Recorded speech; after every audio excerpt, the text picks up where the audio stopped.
నమస్తే, welcome to TV 999 news. ముందుగా headlines.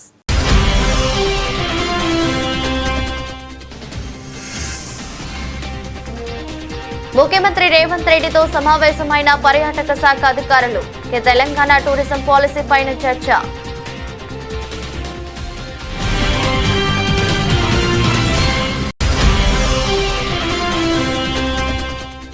AP వ్యాప్తంగా 45,094 ప్రభుత్వ ఎయిడెడ్ పాఠశాలల్లో మెగా పేరెంట్స్ టీచర్ మీటింగ్లు. బాపట్ల పురపాలక ఉన్నత పాఠశాలలో కార్యక్రమానికి హాజరైన సీఎం చంద్రబాబు.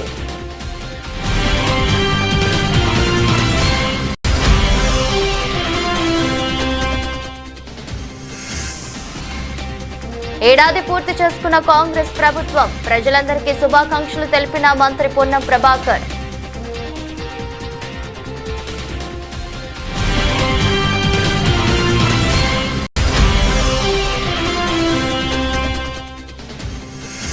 జగన్ ను అవమానించేలా పోస్టులు పెట్టిన వారిపై చర్యలు తీసుకోవాలి. గుంటూరు పట్టాభిపురం పోలీస్ స్టేషన్లో మాజీ మంత్రి అంబటి రాంబాబు ఫిర్యాదు.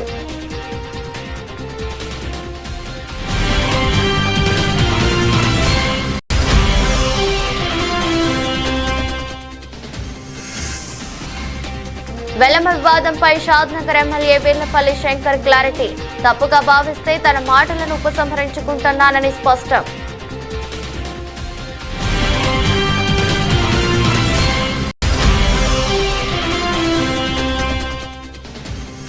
పెద్దకోడూరు పాలిటెక్నిక్ కళాశాలలో పక్కదారి పడుతున్న సన్న బియ్యం. ప్రభుత్వ బియ్యాన్ని వ్యాపారస్తులకు అమ్ముకుంటున్న కళాశాల ప్రిన్సిపల్.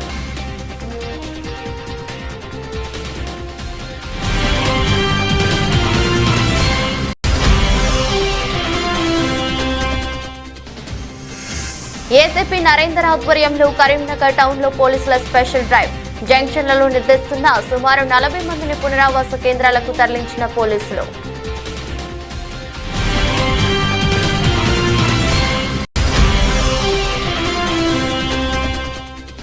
షాద్నగర్ ఎమ్మెల్యే వెలమ కులస్తులను కించపరుస్తూ మాట్లాడటాన్ని తీవ్రంగా వ్యతిరేకిస్తూ కేటీపీపీ ఉద్యోగుల నిరసన. వెంటనే క్షమాపణ చెప్పి మాటలను ఉపసంహరించుకోవాలని డిమాండ్. పర్యాటక శాఖ అధికారులు ముఖ్యమంత్రి రేవంత్ రెడ్డితో సమావేశమయ్యారు. తెలంగాణ టూరిజం పాలసీ పైన చర్చించారు. ఈ సమావేశంలో మంత్రి జూపల్లి కృష్ణారావు, ముఖ్యమంత్రి సలహాదారులు Vem Narender Reddy, tourism corporation chairman Patel Ramesh Reddy, tourism శాఖ కార్యదర్శి Smita Sabharwal, CMO OSD Vemula Srinivasulu, CM special secretary Ajit Reddy తదితరులు పాల్గొన్నారు.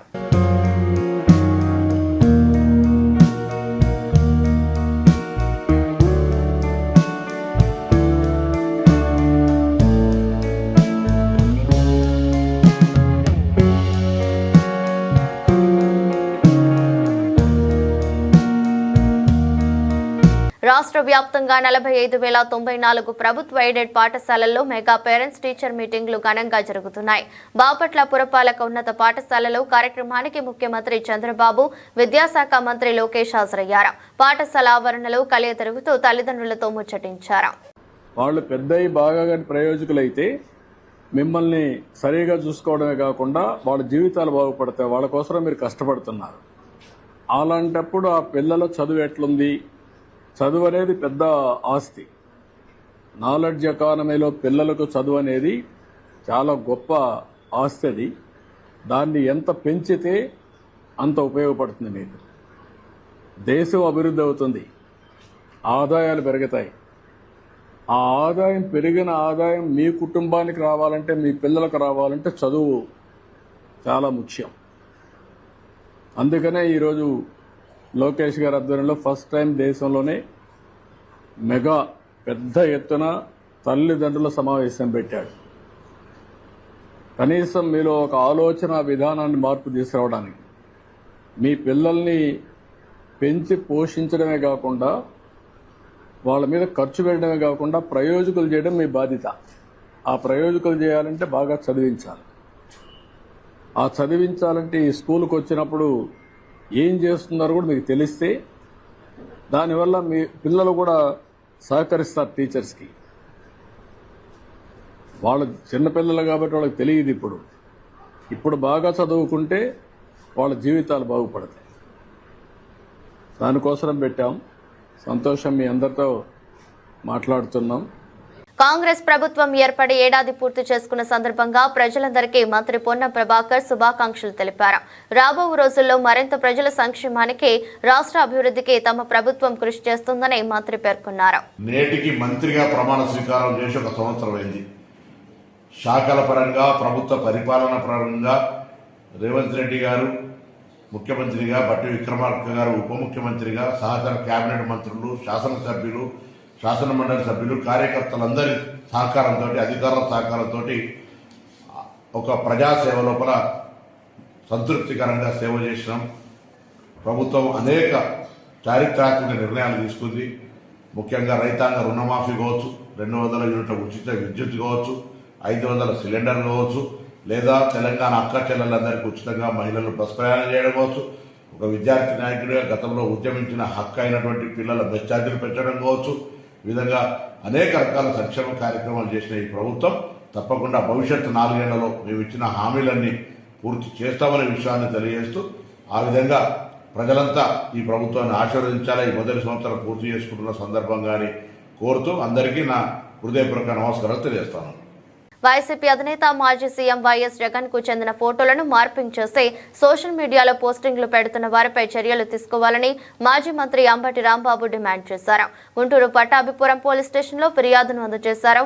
ఈ సందర్భంగా ఆయన మీడియాతో మాట్లాడుతూ, జై టీడీపీ ట్విట్టర్ పేజీలో వైసీపీ నాయకులను అవమానించే విధంగా మంత్రి నారా లోకేష్ సృష్టించిన రోబో సీమరాజు అనే వ్యక్తి వైసీపీ కండువా వేసుకుని పోస్టులు పెడుతున్నారని ఆరోపించారు. ఈ పోస్టులతో మనోభావాలు దెబ్బతింటున్నాయని ఆందోళన వ్యక్తం చేశారు. సోషల్ మీడియాలో అసభ్యకరంగా పోస్టులు పెడుతున్నారని, సీఐ నుంచి డీజీపీ స్థాయి వరకు వైసీపీ నాయకులపై అక్రమ కేసులు పెడుతున్నారని విచారం వ్యక్తం చేశారు. వైఎస్ జగన్ సతీమణి భారతి మీద కూడా అసభ్యంగా పోస్టులు పెడుతున్నారని మండిపడ్డారు. పోలీసులు సరైన చర్యలు తీసుకోకపోతే ప్రైవేటు కేసులు వేస్తామని, అవసరమైతే సుప్రీంకోర్టు వరకు వెళ్తామని హెచ్చరించారు. వాళ్ళు తెలుగుదేశం వాళ్ళు జగన్మోహన్ రెడ్డి గారి మీద అసభ్యకరంగా పెట్టినటువంటి పోస్ట్ మీద యాక్షన్ తీసుకోమని చెప్పడం కోసం మేము ఈ కంప్లైంట్ ఇవ్వటం జరిగింది. దానిలో చూడండి, ఇదిగో తెలుగుదేశం పార్టీ జై టీడీపీ అనేది ఇది వాళ్ళు అఫీషియల్ ట్విట్టర్లో అఫీషియల్ పేజీలో దీన్ని పెట్టారు. పెట్టిన తర్వాత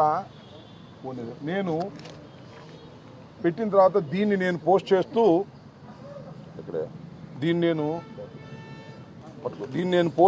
దీన్ని ట్విట్టర్లో పోస్ట్ చేస్తూ ఏం చెప్పానంటే, అయ్యా మీరు ఈ విధంగా పెట్టారు, ఈ విధమైన మార్ఫింగ్ చేసి మా నాయకుడిపై పోస్టులు పెడుతూ మాకు నీతులు చెప్పారు, కేసులు పెడుతున్నారు. మేము కూడా ఎన్సీబీ మీద, నారా లోకేష్ మీద ఈ మార్ఫింగ్ చేసే ఫోటోలు పెట్టలేమా? ఈ అసభ్యకరమైన పోస్టును తక్షణమే డిలీట్ చేయండి, లేదంటే చట్టపరమైన చర్యలకు వెళ్తాము, జాగ్రత్త అని మళ్ళీ నేను ట్విట్టర్లో పోస్ట్ చేశాను. ఈవెన్ దెన్ అప్పుడు కూడా వారు తొలగించలేదు. దాన్ని దృష్టిలో పెట్టుకొని ఈరోజు దీని మీద యాక్షన్ తీసుకోవాల్సిందిగా, మా నాయకుడిని ఈ విధంగా అవమానకరంగా మీరు మాట్లాడుతున్నారు, వీరి మీద మీరు యాక్షన్ తీసుకోండి అని కంప్లైంట్ ఇవ్వడం కోసం వైఎస్ఆర్ కాంగ్రెస్ పార్టీ తరఫున మేమందరం ఇక్కడ ఉన్నటువంటి ఫాతిమా గారు కానీ, అదేవిధంగా వేణుగోపాల్ రెడ్డి గారు ఎక్స్-ఎమ్మెల్యే గారు కానీ, ఇంకా కౌన్సిలర్సు, ఇంకా అందరం కలిసి జట్టుగా వచ్చి ఈ కంప్లైంట్ని వారికి సబ్మిట్ చేశాం.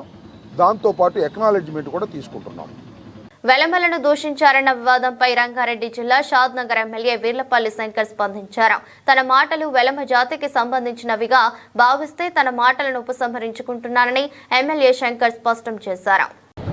గత 10 నెలల నుంచి రాష్ట్ర ప్రభుత్వం మీద అవాకులు చివాకులు, 10 సంవత్సరాలు విచ్చలవిడిగా నియంత్రితంగా కుటుంబ పాలన, దుర్మార్గం, అవినీతి చేసిన కుటుంబాన్ని 15 రోజుల క్రిందట నేను కూడా కొడంగల్ ఇష్యూ వచ్చినప్పుడు వాస్తవానికి సామాజికంగా అనుగుదొక్కుతా ఉన్నది ఆ యొక్క కల్వకుట్ల కుటుంబం. కాబట్టి నేను అన్ని విషయాలు మాట్లాడుకుంటూ ఆ కుటుంబాన్ని, వెల్మ కుటుంబాన్ని అనే వర్డ్ వాళ్లకు వర్తించే విధంగా అనుకున్నా కానీ ఇట్లా మన వెల్మోళ్ళందరూ కూడా వాళ్ళని ఉద్దేశించి పర్సనల్ గా వాళ్ళని కించపరిచినట్లు కాదు. అటువంటిది ఏమన్నా మిగతా వెల్మ కులస్తులందరూ వేరే రకంగా భావిస్తే నేను అన్న వర్డ్ కూడా విడ్రా చేస్తున్నా. అటువంటిది ఉద్దేశం కాదు నాకు. ఒక కల్వకుంట్ల కుటుంబం అరాచకాలు చేసింది, 10 సంవత్సరాలు కాంగ్రెస్ కార్యకర్తలను ఇబ్బంది పెట్టిండ్రు, సామాజిక వర్గంగా మమ్మల్ని కూడా ఇబ్బంది పెట్టిండ్రు. కాబట్టి వాళ్ళ మీద ఉన్న అక్కస్తోనే మాట్లాడతామే తప్ప మేము వేరే ఇతర వెల్బా వాళ్ళను మాట్లాడే ఉద్దేశం కాదు. ఒకవేళ అటువంటి మాట్లాడినట్టుంటే కూడా నేను విడ్రా అవుతున్నాను. డీప్ టెక్నాలజీ ద్వారా ప్రజలకు మరింత చేరువకు తీసుకువెళ్లేందుకు ప్రయత్నాలు చేస్తున్నామని ఆంధ్రప్రదేశ్ ముఖ్యమంత్రి నారా చంద్రబాబు నాయుడు తెలిపారు. డీప్ టెక్నాలజీపై ఈరోజు సదస్సులో చర్చించామని అన్నారు. సాంకేతికతను వినియోగించుకుని ఏపీని మరింత అభివృద్ధి చేయాలని ఆలోచిస్తున్నామని చెప్పారు. సాంకేతికతను వినియోగించుకుని పరిపాలనకు మరింత సౌలభ్యం ఉంటుందని సూచించారు. ఈచ్ వన్ ఎంటర్ప్రెన్యూర్ వన్ అని నాదం ముందుకు వెళ్తున్నామని వివరించారు. 4PC విధానంతో పాటుగా 4E విధానం కూడా అమలు చేస్తామన్నారు. I'm telling you, government approach very clear. As on today, historical information we are having, some of the department, but stand alone. Pensions, one format, one department. Health is different, or ration is different. Like there's so many departments, so many ways we are using. Now I am bringing one citizen, all services, one family. This is the concept we are working. Historical data we are having. Dynamic data we are collecting through Ayushman Bharat. Every day somebody is going to doctor, he will treat, he will update data. That type of data. Second, through IoT's data or CCTV camera data, or tomorrow drones I am sending that data, every data. By using all these things, then I want to go artificial intelligence and also predictive analytics, finally ML, AL, anything for a matter, then deep technology. Ultimately, I want to provide best solution for the problem without confusing anybody. That is where nowhere in the country as on today, governments have done. First time I am approaching integrating with all the data. Truth is one. The truth, how to bring it, individual, family, on various problems. It may be health, education, skill, agriculture, anything for that matter. All layers we are building. There, if you can come, any ideas, we will be very happy to associate with you. రాష్ట్ర పర్యాటక excise శాఖ మంత్రి జూపల్లి కృష్ణారావు కామారెడ్డి జిల్లా జుక్కల్లో పర్యటించారు. నిజాం సాగర్ ప్రాజెక్టును సందర్శించిన ఆయన goal బంగ్లా వద్ద ఏర్పాటు చేసే టూరిజం స్పాట్ ను పరిశీలించారు. జిల్లా కలెక్టర్ ఆసిఫ్ సంగ్వాన్ తో మాట్లాడుతూ ప్రాజెక్ట్ నీటి మట్టం, పర్యాటక కేంద్రం ఏర్పాటుకు అవసరమయ్యే స్థల సేకరణపై వివరాలు అడిగి తెలుసుకున్నారు. అక్కడి నుంచి హెడ్డర్స్ లూయిస్ జల విద్యుత్ ఉత్పత్తి కేంద్రానికి వెళ్లి జల విద్యుత్ ఉత్పత్తి కేంద్రాన్ని సందర్శించారు. ఈ సందర్భంగా మంత్రి మాట్లాడుతూ నిజాం సాగర్ ప్రాజెక్టులో 365 రోజులు నీళ్లు ఉంటాయని, అందుకే ఇక్కడ టూరిజం ఏర్పాటుకు త్వరలో టెండర్లు పిలుస్తామని తెలిపారు. మీడియా మిత్రులందరికీ నమస్కారం. ఈ రోజున టూరిజం ప్రమోషన్ లో భాగంగా నిజాం సాగర్ రావడం జరిగింది. ఈ నిజాం సాగర్ చూసిన తర్వాత నాకు చాలా సంతోషంగా ఉంది. ఎందుకంటే ఒక అద్భుతమైనటువంటి వాతావరణం. అది కూడా 100 సంవత్సరాల క్రితం ఆనాడు సాంకేతిక పరిజ్ఞానం లేని శతాబ్దం కింద కట్టినది, చెక్కు జరగకుండా పర్ఫెక్ట్ పక్కా ఉంది. అది కూడా పైన ఎత్తైనటువంటి ప్రాంతాల్లో. అది చూస్తే మొత్తం టోటల్ గా వ్యూ కనపడతా ఉంది. దాంతో పాటుగా ఇదొక అంటే మొట్టమొదటి ప్రాజెక్ట్ ఆ రోజుల్లో 27 TMC. అది కూడా 365 రోజులు కూడా ఆయకట్టు నీళ్లు వాడినా కూడా ఇంకో 5 TMCలు 365 days ఉంటాయి. కాబట్టి టూరిజం డెవలప్ చేయడానికి కూడా ఇది మంచిగా అద్భుతమైన వాతావరణం. తప్పకుండా ఈ శాసనసభలోనే ఈ యొక్క టూరిజం పాలసీని కూడా ప్రవేశపెట్టే కార్యక్రమం చేస్తా ఉన్నాం. తర్వాత అంటే మొదటి సంవత్సరం జనవరిలోనే దీనికి సంబంధించి ఒక టెండర్స్ పిలిచే కార్యక్రమం చేసి దాన్ని పబ్లిక్ ప్రైవేట్ పార్ట్నర్షిప్ అంటే ఏ స్థాయిలో ఏ విధంగా డెవలప్ చేస్తుందనేది పోలీస్ శాఖకు వెన్నెముకలా నిలిచి హోంగార్డులు అత్యుత్తమ సేవలు అందిస్తున్నారని పోలీస్ కమిషనర్ ఎస్పీ రాజశేఖర్ బాబు కొనియాడారు. శాంతి భద్రతల పరిరక్షణలో వారు అందిస్తున్న సేవలు మరవలేనివని పేర్కొన్నారు. శుక్రవారం గౌరవ వందనం స్వీకరిస్తున్న పోలీస్ ఏఆర్ గ్రౌండ్స్ 62వ హోంగార్డుల వ్యవస్థాపక దినోత్సవం నిర్వహించారు. హోంగార్డ్స్ జెండాను ఆయన ఆవిష్కరించారు. అనంతరం వారి గౌరవ వందనం స్వీకరించారు. సిపి మాట్లాడుతూ 1963లో రాష్ట్రంలో ఏర్పడిన హోంగార్డ్స్ వ్యవస్థ శాంతి భద్రతల పరిరక్షణ, ట్రాఫిక్ నియంత్రణ, నేర పరిశోధన, సిఐడి టాస్క్ ఫోర్స్, వాహన డ్రైవర్లు, కంప్యూటర్ ఆపరేటర్లుగా విధులు నిర్వహించారని చెప్పారు. కేంద్ర రాష్ట్ర ప్రభుత్వ సంస్థల్లోనూ విధులు నిర్వహిస్తున్నారని కొనియాడారు. ఏడాది 250 మంది తమిళనాడు ఎన్నికలకు బందోబస్తు విధులు నిర్వహించారని గుర్తు చేశారు. ఇటీవల విజయవాడ వరదల్లోనూ సమర్థంగా పనిచేశారని తెలిపారు. పోలీసులతో సమానంలో నగరంలోని అనేక బందోబస్తుల్లో పాల్గొంటున్నారని ప్రశంసించారు. ఈ ఏడాది 6 హోంగార్డులు మరణించారని, 8 మంది ఉద్యోగ విరమణ చేశారని, వారికి 70 లక్షలు అందించామని వివరించారు. మహిళా హోంగార్డులకు 3 నెలల వేతనంతో కూడిన సెలవు ఇస్తామని వెల్లడించారు. 2025లో ఉద్యోగ విరమణ చేసే వారికి శాలువాలు కప్పి ఘనంగా సత్కరించారు. కనువిందైన పరేడ్ నిర్వహించిన మొదటి కాంటింజెంట్ ను సిపి అభినందించారు. మహాత్మా గాంధీ రోడ్డులో హోంగార్డులు కవాతు నిర్వహించారు. కార్యక్రమంలో డీసీపీలు Gautami Shali, Udaya Rani, Krishnamurthy Naidu, SVD Prasad, home guards commandant T Anand Babu, ఏడీసీపీలు జి రామకృష్ణ, ఏసీపీలు తదితరులు పాల్గొన్నారు. ఆంధ్రప్రదేశ్లో మొట్టమొదటిగా విజయవాడ నగరంలో ఈ హోంగార్డ్ వ్యవస్థ ప్రారంభించబడింది. ఈ వ్యవస్థ ఆవిర్భవించి ఇప్పటికీ 62 సంవత్సరాలు పూర్తి చేసుకోవడం జరిగింది. ప్రస్తుతము గౌరవ వేతనంగా హోంగార్డులకి రోజువారీ వేతనం 710 రూపాయలు పొందుతున్నారు. అయితే రాష్ట్ర ప్రభుత్వ సంస్థల్లో డెప్యుటేషన్పై పనిచేసే వారికి రోజువారీ వేతనం 735 రూపాయల చొప్పున, అదేవిధంగా కేంద్ర ప్రభుత్వ సంస్థల్లో పనిచేసే వారికి రోజువారీ వేతనం 760 రూపాయల చొప్పున చెల్లించడం జరుగుతోంది.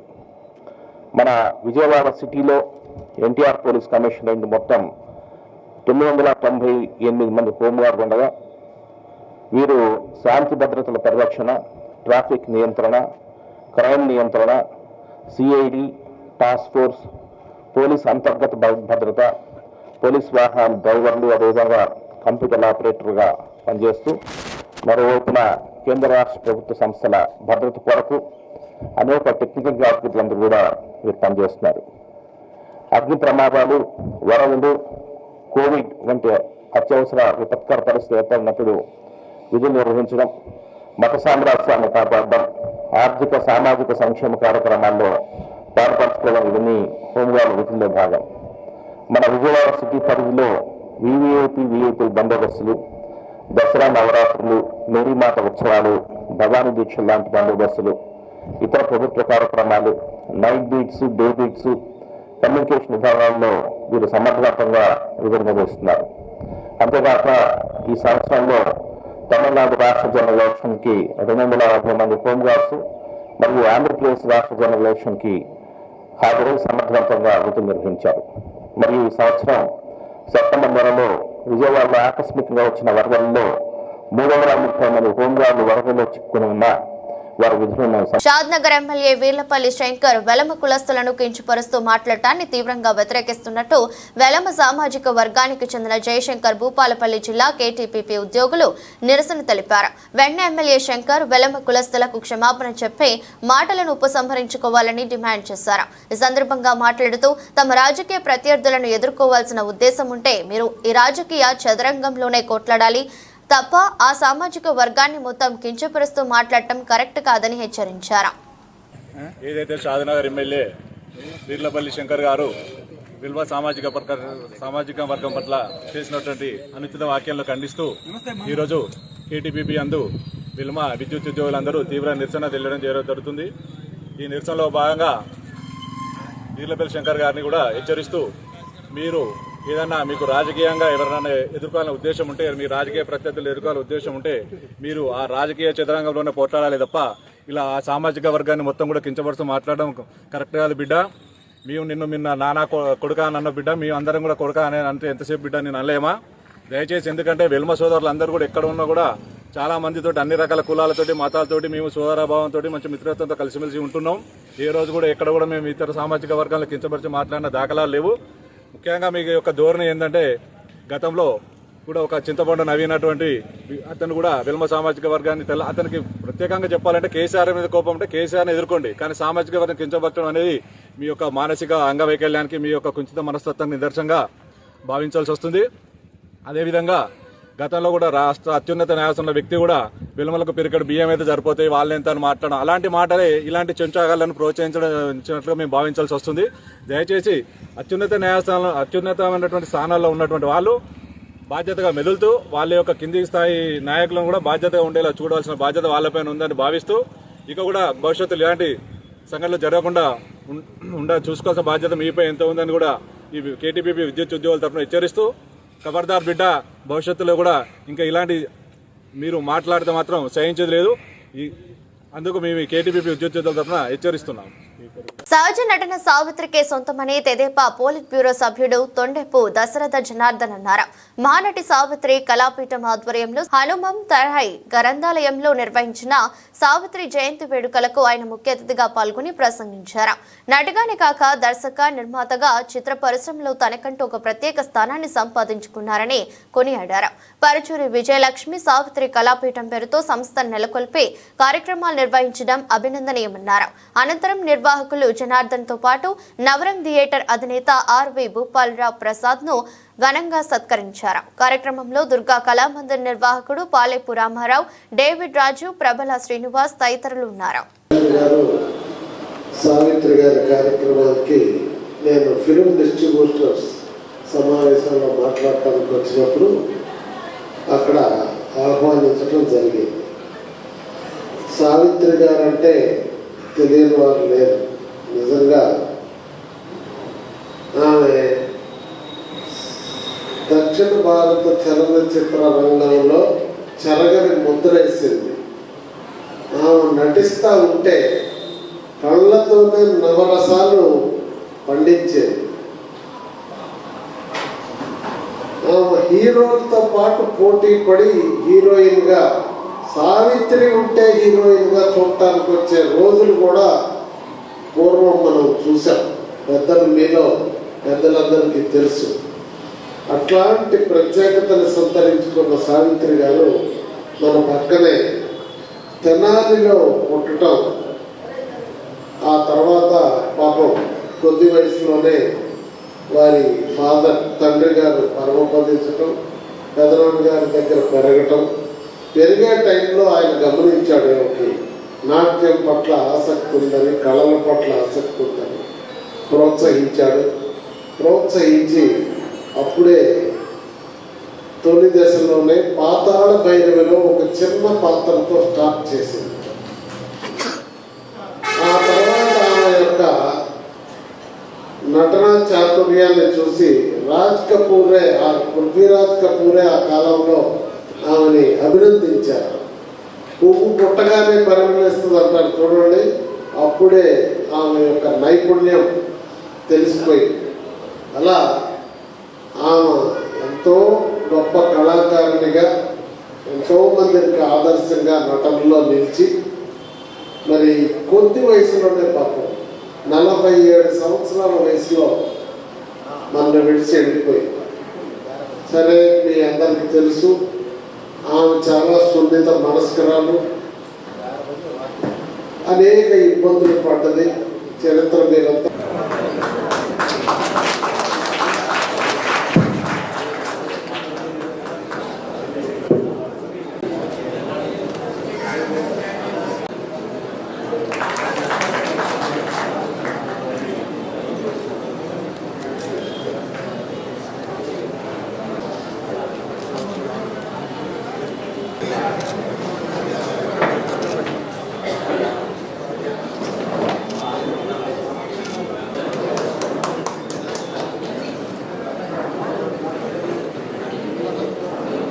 విద్యార్థుల కడుపు నింపేందుకు ప్రభుత్వం పంపిన సన్న బియ్యం పక్కదారి పడుతున్న సంఘటన సిద్దిపేట జిల్లా చిన్న కోడూరు మండలం పెద్ద కోడూరు పాలిటెక్నిక్ కళాశాలలో చోటు చేసుకుంది. కళాశాల ప్రిన్సిపాల్ ప్రభుత్వ బియ్యాన్ని వ్యాపారస్తులకు అమ్ముకుంటున్న ఘటన వెలుగులోకి వచ్చింది. స్వయంగా కళాశాల ప్రిన్సిపాలే బియ్యం సరిగా లేవన్న సాకుతో సంతకం పెట్టి మరీ ఆటోల ద్వారా వ్యాపారులకు సరఫరా చేస్తుంది. కాగా శుక్రవారం ఒకరోజే 465 కిలోల బియ్యాన్ని వ్యాపారులకు బియ్యం అమ్మింది.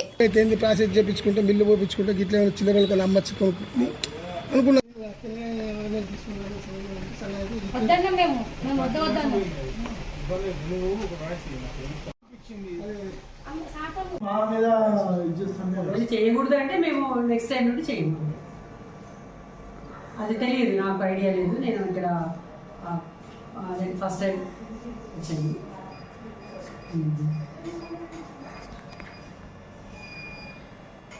కరీంనగర్ కమిషనరేట్ టౌన్ లో పోలీసులు స్పెషల్ డ్రైవ్ నిర్వహించారు. నగరంలో నిర్వహించిన ఈ డ్రైవ్ లో భాగంగా రాత్రి సమయాల్లో రోడ్లు, జంక్షన్ల వద్ద నిద్రిస్తున్న నిరాశ్రయులని గుర్తించి అనుమానాస్పదంగా తిరిగే వారిని పోర్టబుల్ ఫింగర్ ప్రింట్ డివైస్ ద్వారా తనిఖీ చేశారు. అనంతరం వారిని మున్సిపాలిటీ పునరావాస కేంద్రాలకు తరలించారు. ఏసీపీ నరేందర్ ఆధ్వర్యంలో బస్టాండ్ ఏరియా, వన్ టౌన్ ఏరియాలో స్పెషల్ డ్రైవ్ నిర్వహించిన పోలీసులు ఆయా ప్రాంతాల్లోని జంక్షన్లలో రాత్రి సమయంలో నిద్రిస్తున్న సుమారు 40 మందిని పునరావాస కేంద్రాలకు తరలించారు.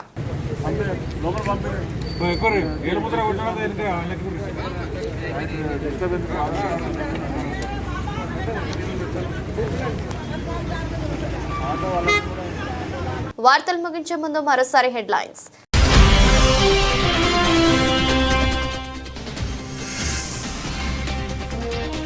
ముఖ్యమంత్రి రేవంత్ రెడ్డితో సమావేశమైన పర్యాటక శాఖ అధికారులు. తెలంగాణ టూరిజం పాలసీ పైన చర్చ.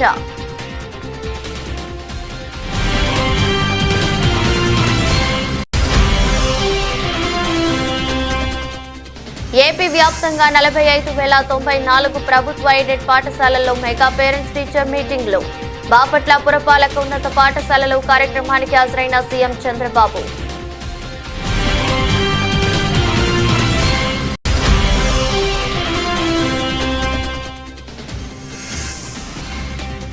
ఏడాది పూర్తి చేసుకున్న కాంగ్రెస్ ప్రభుత్వం. ప్రజలందరికీ శుభాకాంక్షలు తెలిపిన మంత్రి పొన్నం ప్రభాకర్.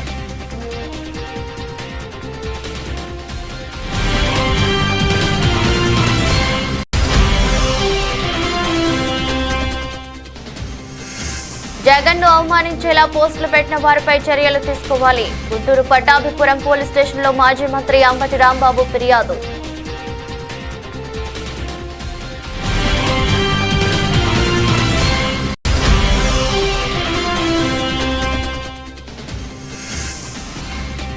వెల్లమ వివాదంపై షాద్నగర్ ఎమ్మెల్యే వీర్లపల్లి శంకర్ క్లారిటీ. తప్పుగా భావిస్తే తన మాటలను ఉపసంహరించుకుంటున్నానని స్పష్టం.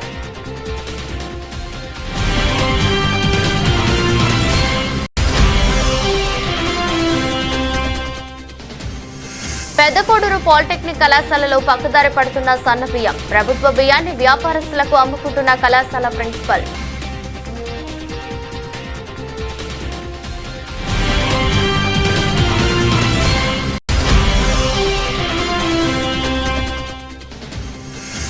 ఏసీపీ నరేందర్ ఆధ్వర్యంలో కరీంనగర్ టౌన్ లో పోలీసుల special drive.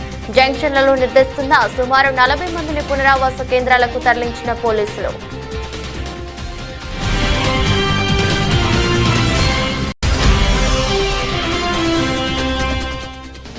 Shadnagar MLA Velama కులస్తులను కించపరుస్తూ మాట్లాడటాన్ని తీవ్రంగా వ్యతిరేకిస్తూ కేటీపీపీ ఉద్యోగుల నిరసన.